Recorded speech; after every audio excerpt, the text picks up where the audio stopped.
Alright, hey everyone, welcome back to another sculpture video. I haven't done one in a while and I apologize about that, but in today's video we're going to be looking at the sculpture I made of Talos from the movie Jason the Argonauts, I believe by Ray Harryhausen, but please correct me if I'm wrong. And with that said, yeah, so you know, this is a sculpture that my dad asked me to make for him, and so yeah, Talos, again from the movie Jason the Argonauts, very groundbreaking special effects at the time. I mean, you know, to bring to life a towering, you know, bronze metals, you know, man, and make him look intimidating, everything. I mean, it's very impressive special effects, very impressive stop motion, and you know, just very intimidating figures. So you know, obviously, you know, like I said, my dad wanted me to make this because it was a very iconic scene. And so yeah, just, you know, I put him in a just more of a standard pose, just something that, like, every reference picture I looked at, you know, he's very like wide, his legs are very wide stanced, and you know, so I just try to capture like those little details here and there. You know, I used Sculpey's clay. I actually used two types of Sculpey's clay. I actually used a gray clay, which is actually a lot tougher than, you know, the normal white one, because the new Sculpey's clay that they have on the shelves, it's very squishy. Not very, even when it's when it cures, when it's heated in the oven, it's not very, it's just a little too soft for me. So for stuff like the joints, like the knees, the elbows, for the feet right here, and especially for, like, you know, the hips, the shoulders, you know, even on the waist, I wanted all of those to have the gray clay, because like I said, it's much stronger, much sturdier. There's more, you know, it has a little more to, like, you know, help it stand and not wobble. So I really wanted that support. And so after I put the wire armature together, after I put on the foil to give it some mass, I used that gray clay again to give that support, and then I went over with the white clay, because with the white clay I'm able to, it's more malleable, so I can get into the deep details and everything that with the gray clay it's just a little too strong for my tools to kind of carve into. So you know, that was about the sculpting process, and you know, just trying to get that human looking detail, but also kind of keeping it somewhat statuesque, because you know, obviously, you know, it's, you know, they weren't like, these giant statues weren't exactly designed to be entirely accurate to the human anatomy. I mean, some things are a little over the top or over proportion, but it's still, you know, just wanted to get like the human anatomy right and everything. So you know, I feel like I did a pretty cool job keeping true to what the film showed. And then as far as painting, obviously I used my typical paints, but I used, for the base coat, I used a patina looking color with a mixture of white, green, and turquoise to get that nice patina look. I used that as a base coat. Pretty much, at first I tried to do a light, but I think for me, the trick is always to go heavy on the paint, and when you're getting in the details and the dry brushing, go lighter as you go. So start off really heavy and then just go lighter and lighter every time. So with the base coat, I went with a heavy coat, just one coat of like patina, and then over it I did like a heavy dry brush of bronze just to kind of get the colors in. And then what I did is I did like a dark wash of like brown and black, just to get like those like kind of earthy and dark tones, and just did it all over it just to bring the colors more muted. And then to bring the patina out again, I got the paint out again and just kind of went in between the crevices, and then just try to wipe it away just to kind of make it look like, you know, he's in the beginning stages of kind of iodizing or whatever the term is. And so, you know, just to give it that look. And then I went over again with a bit of a light bronze dry brush. So, you know, but there was a lot to this painting process. And then I just hit it with a matte varnish. And so, you know, and that gave him this base right here so that he could stand easier. Again, just black and a matte varnish. So, yeah, you know, I've talked a lot, but, you know, hopefully I got my point across. And yeah, so let's just go ahead and get right to it. So I'll see you at the end of the video.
Okay, I want to thank y'all for watching. I appreciate y'all. And one thing I forgot to do is just kind of explain the size of this. So, you know, this is one of my, as you can tell from my hand, this is like a very large sculpture. This is the typical scale I usually do. So, you know, I went a little larger because my dad asked, you know, kind of requested it.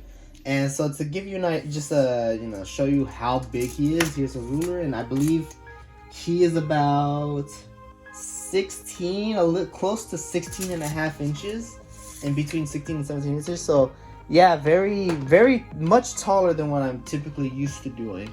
You know, so yeah, I mean, just, you know, just to give you that in mind. I was supposed to mention that earlier, but I didn't. But still, either way, I appreciate y'all for watching, and I hope y'all have a great day.